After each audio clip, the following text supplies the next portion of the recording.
Welcome back to the Maximum Lawyer Podcast. I'm Jim Hacking. And I'm Tyson Mutrix. What's up, Jimmy? Hello, Tyson, my friend. How are you doing? I am doing well. How are you doing?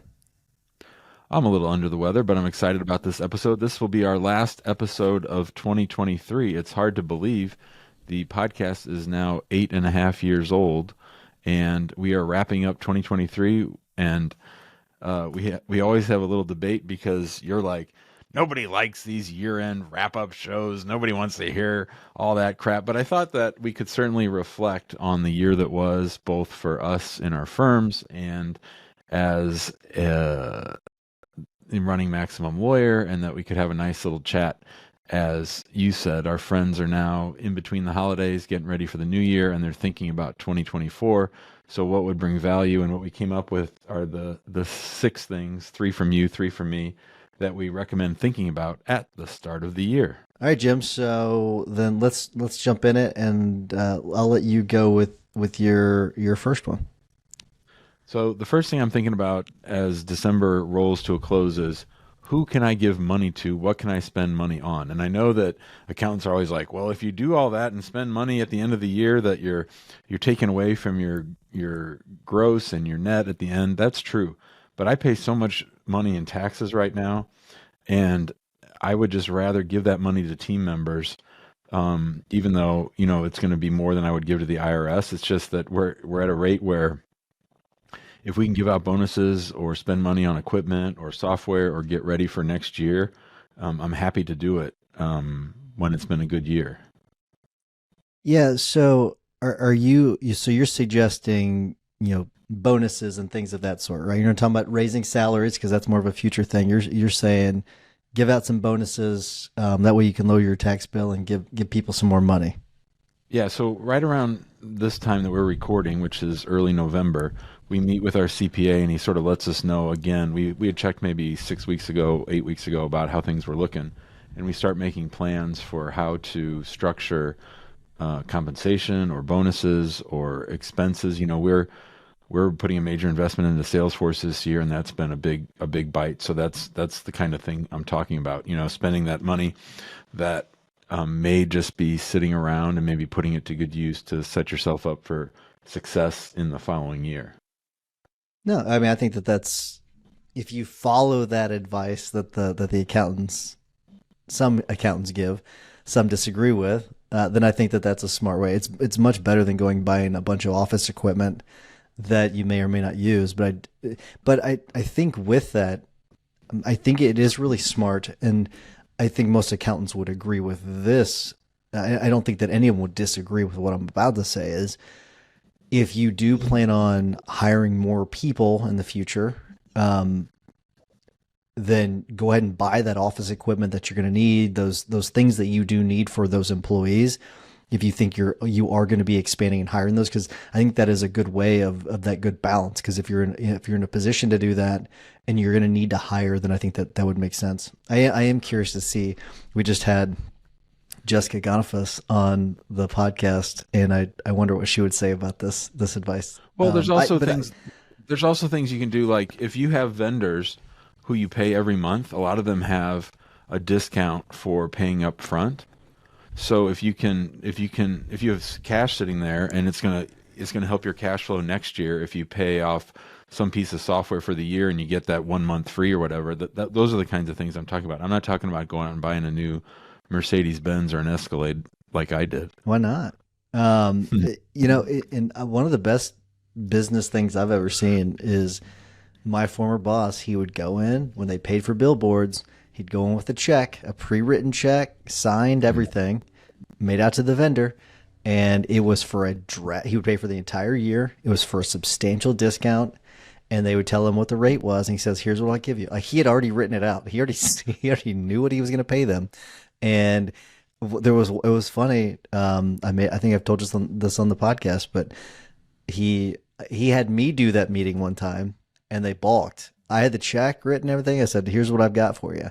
And he said, they're like, "Okay, they're not going to do it." So I walked down the hallway and got Dan. Dan comes back down, and they, like, about 10 minutes later, they agreed to it. So he did have he had a knack for it. So it was, I learned like to stand my ground, because I wasn't standing my ground as well as he was, but it was, I was young. I was a brand new attorney. So it was fun. All right, let's get to, my first one. And it is somewhat relatable to this. It's get your finances in order. So make sure that your books are cleaned up. Make sure that your bookkeeper's on top of things. But that also means like getting rid of those expenses. So review all your books at the end of the year, but get rid of all those expenses that you don't need, all those user licenses that you're paying for that you don't need, all those software licenses that you're paying for that you don't need, any recurring. And also, here's something that I think gets a lot of people: if you've got something that hits yearly and not monthly, figure out when that is, and if you need to cancel it, go ahead and cancel it, because those are all, I mean, those all add up. I mean, think about all those $50 here, $15 there, $20 here, $30 there. Before you know it, it's a salary. So get your finances order and start to clean things up. And this is a really good time because, I mean, a lot of us aren't working a whole lot at the end of the year. It's pretty dead, and so you got some time to go through things and see what you need to get rid of. I think that's great advice. I always view those things as like barnacles that attach to the side of the ship, and that if you're not paying attention to it, they can really add up. One of the things that we have now is like a chart of when our annual agreements all run out, and we've also have our accounting team sort of monitoring all the monthly charges, and we look at those probably every 6 months. So this is a perfect time to do it. Love it. All right, let's get to your number two. So I love this week between Christmas and New Year's. Our office closes this week, and I usually end up going to the office if I'm in town, maybe once or twice during the week. I love the quiet. I love the solitude. I love reflecting back on the year that was. I love reflecting back on where we've come from, because, when I started the firm, it was me sitting at a desk by myself, and I sort of get that feeling and charge back into that feeling during this week. And I just sort of write out in my journal about, what did I like about this year, and what do I want for myself this year. So the second thing that I do is I really try to picture, how do I want my life to look like in 2024? How am I going to interact with the firm? Sorry, I have the hiccups. How do I interact with the firm, and how do I move the firm forward? What's my role going to be? How does that look? Because if you lose sight of that, if you just get caught up in the if you just get caught up I think in this is the first time ever Jim having the hiccups on the podcast. So I think this is kind of funny to watch. I have a sinus infection. This is the third time I've had the hiccups today. So something's going on. I don't know what. I apologize, everybody. But if you don't touch into how you want things to be, you'll just get caught up in the minutia of the day and the tasks that need to get done, and you lose that big picture. It's a great time to have that chance to reconnect to where you want to be. I think this is great advice. I'll just admit I'm not great at this. I'm not great at reflecting on the year in review. It's just one of those things where I'm always looking ahead, and I think it's something that people should do. I do think people should stop and kind of smell the roses in a way, and look at things and see where you've come from and where you've been and all that. And I think it's great advice. I will ask you, I need some advice on doing this. What is the best way of doing this? Do you go and sit somewhere quietly and do that? Because I'm just not good at this. Actually, let me rephrase it. I'm working on getting better at doing that. So how do you recommend it? Well, to me, it's the pen and paper, because doing it on your phone just doesn't have the same brain connect to your hand. And I think that you need some quiet, which is why I like this week when people aren't around. And I think that I just like to sit down, give myself like 50 minutes or 45 minutes, and say, just total stream of consciousness. What am I thinking? What am I feeling? What am I struggling with? What am I anxious about? And just sort of getting it all out on paper. I think if you do that for 45 minutes each day this week, that by the end of the week, you're going to have a pretty good sense as to where things are. You're going to have pretty accurate thinking. Dan Kennedy complains that everybody loves Think and Grow Rich, but no one likes to think about, I think it's number 11, the rule that Napoleon Hill mentions, which is accurate thinking. And I think to me, the only way I can get to accurate thinking is by writing it out by hand in a quiet space. And I love doing that in a big empty building because I feel like I've got the chance with everything quiet to sort of focus and do the work that I'm talking about. I like it. I like the idea of accurate thinking. Um, I'm also going to say for those of you that want to use this as an excuse to procrastinate with things, don't even dare. But I no, I like it. I will give it a shot this year, Jimbo, just for you, and I'll let you know how it goes. All right, let's get to number 4, which is my second one. Get rid. So this is actually more forward thinking than you might think. You might think it's backwards thinking, but get rid of the cases you no longer want. If you do that at the end of the year, it's a good time to do it, especially for injury attorneys. You can get cases settled. And if not, you can get it off your roster. Same thing with whether it's criminal defense or family law, estate planning, whatever it may be. Whether that's closing out those files that need to be closed out for the year, whether it's getting those out of your drawer and off your plate, whatever it is, that is going to make you so much stronger in 2024 because you're then going to be able to dedicate all your time to the more valuable cases, the cases where you can do really, really good work, the cases that are going to make your firm a lot more money. That's what you're going to be able to focus on. So by getting those off your plate, getting rid of those cases and using the end of the year as a time to do that, highly recommend it because it's going to have so many benefits that are going to snowball in a good way into 2024. I love it. One of my favorite things is to fire clients, and I'm always happy when I fire clients, people that are giving my team hell or cases that aren't very good or whatever that, if people are, making your life difficult, getting them out of there is important. And that's a great segue for my third thing, which is I think you need to reflect, and I like to reflect on the people in our lives around this time of year, and that's in all the aspects of that. There's the people that I really appreciate, the people that have helped me this year, the people that I want on my side as I move forward. Conversely, I want to think about the people that are dragging me down, the people that are bumming me out, and that can certainly include team members that I work with. I think the year end is a good time to sort of reassess and reevaluate the energy that's around you. And that obviously comes mostly through people. And so I think that both on a firm level and on a personal level, that thinking through how you're interacting with other human beings and how that feeds you or depletes you is really, really time well spent. Yeah, I was talking to Elizabeth yesterday about this, and just about how the way we act affects other people and the way other people act affects us, and because it's almost like a germ, right? Whether it's a good germ or a bad germ, right? You kind of pass it along to the next person, they pass it on to the next person, they pass it on to the next person. So, and that's why I was giving you hell for the longest time about your tweets because it was kind of like you had some, you weren't the most positive person on Twitter for a while, and that's why I was calling you out all the time. But it is one of those things where if you put that into the world, right, it's going to pass on to other people.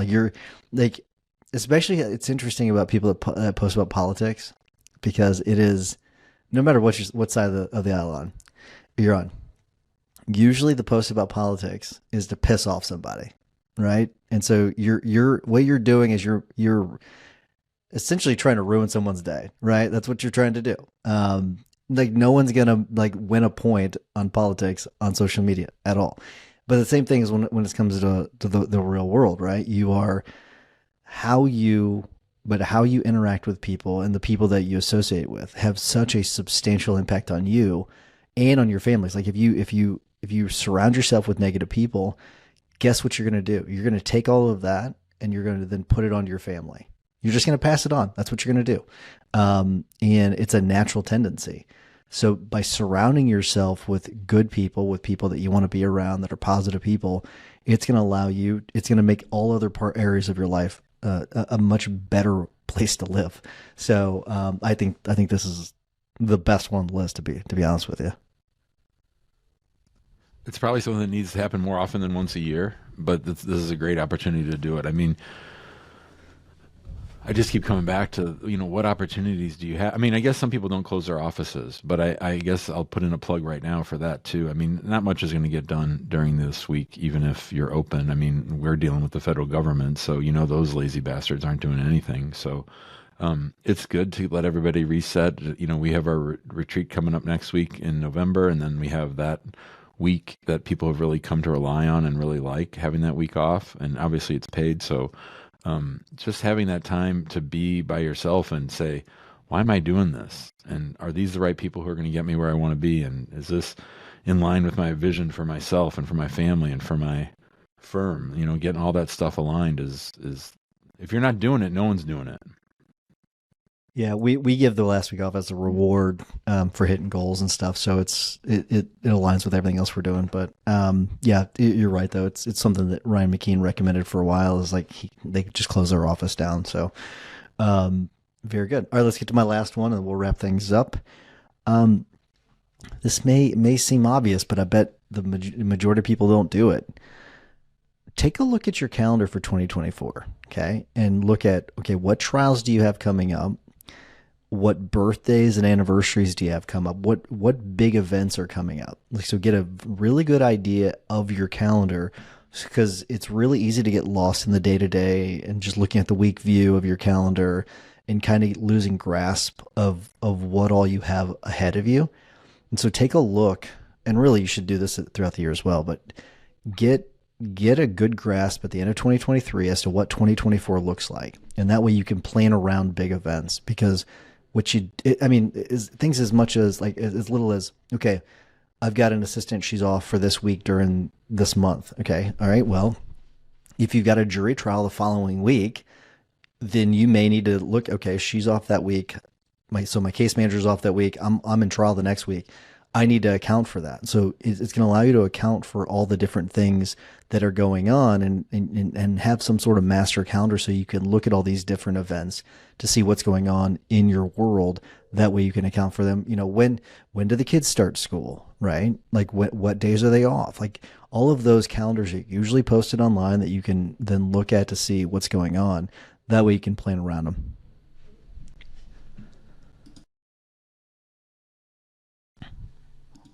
All right, so I have a question for you.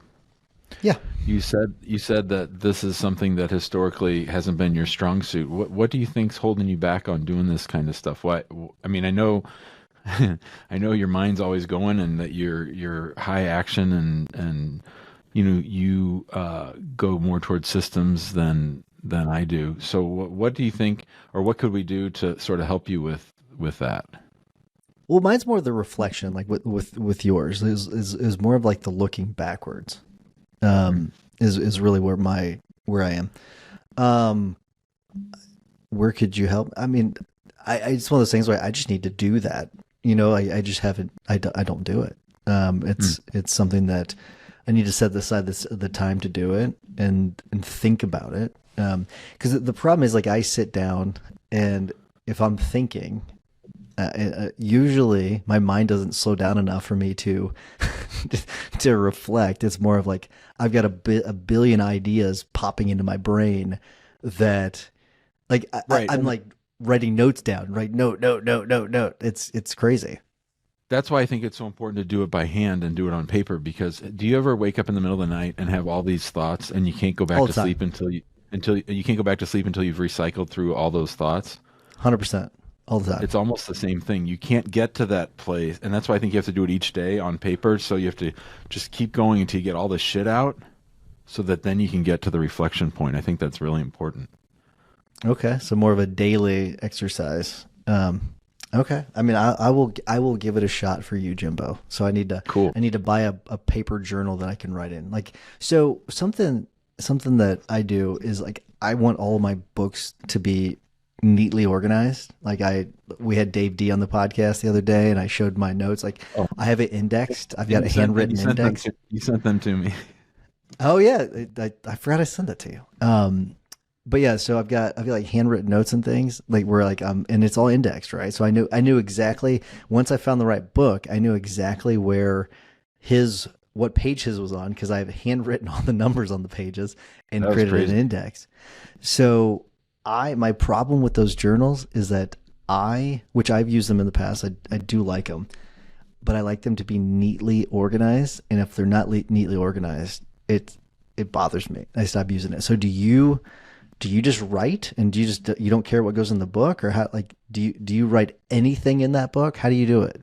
Well, I write in there every day, but I don't index it or like I could never do what you just did when we're talking to Dave D and Tyson pulls out his notes from a seminar he and I went to in 2017. 2013 or 17, 2017. whenever it was. Yeah. Or actually no, it was So before that. I no, don't I think it know. was I have the 2013 or date. I have the 14. date somewhere in there. Yeah, and I mean, literally, it's a half-hour show, and I don't think you planned it ahead of time. I think just while I the did not. podcast was going, yeah.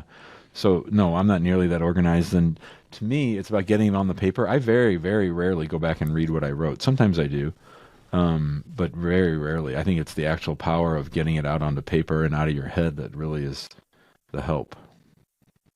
I like it. I'll give it a shot. All right, let's wrap things up. Yeah. Before I do, I want to remind everyone to join us in the big old Facebook group. Search Maximum Lawyer on Facebook, and you'll be able to find us there. If you want to hang out with guild members and join us for our quarterly masterminds, we were in Miami this year. We were in Denver, we were in Scottsdale, and we were in Austin. So we had a lot of fun. Next year, you're gonna have to help me with this, Jim. It's gonna be Yep. Vegas, No, go in order. So Scottsdale, Scottsdale, Minneapolis, Minneapolis, Charlotte, and Vegas. Vegas. Okay, there we go. Thanks. I need you to remember. So that is the order. It's going to be a lot of fun. So if you want to join us, go to maxlawguild.com. And if you don't mind, while you're listening to the rest of this episode, giving us a 5-star review, we would really appreciate it. All right, Jimbo, what is your hack of the week? Well, as so many of my hacks are, this one comes from Gary V. And I was listening to Gary V as I'm wont to do when I feel sort of down or I want to start doing more social media, and he got me going again. He very rarely has authors on, and I think that's mostly because Gary V doesn't read books. But he had on this lady from the Washington Post. She's written a new book. It's called Extremely Online, and it's the history of social media. And it's pretty well sourced, and it's pretty bite-sizey, which is good for me because I don't like big, old, thick things. She's going to talk about, the rise and fall of things like MySpace, Friendster, Vine, all the way up till now. And I think she must have interviewed Gary for the book, which is why he had her on. But it's great. For me, it's a great motivator to want to go do more social, but it's also good to understand the platforms because you have to understand the platforms. And I told my daughter that I'm branching out into Snapchat. So I'm going to start playing around with Snapchat. That's really something that I found a little bit intimidating, but I'm going to check it out because people are using it for all kinds of stuff. It's interesting. I mean, it does seem like Snapchat's been kind of holding on.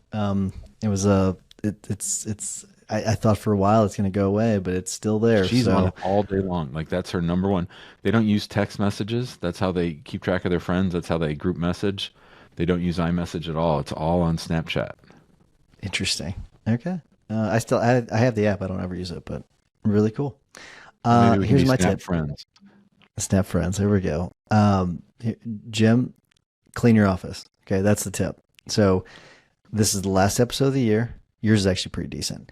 For me. Organize your shelves, which are yours or not. Organize your shelves, clean your office. That way, by the time you come back in for the new year, so next time you're listening to our next episode, you have a clean office. You're going to start 2024 ready to go.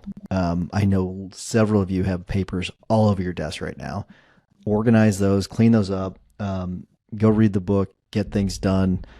I can't remember the author's name. Go read that book. It'll give you while you're on hiatus and get things organized with all those things that you need to put somewhere. Get organized. That way 2024 is your best year yet. All right, Jimbo. I'll warm up you a little bit on it, and I'll just say, have someone else clean your office.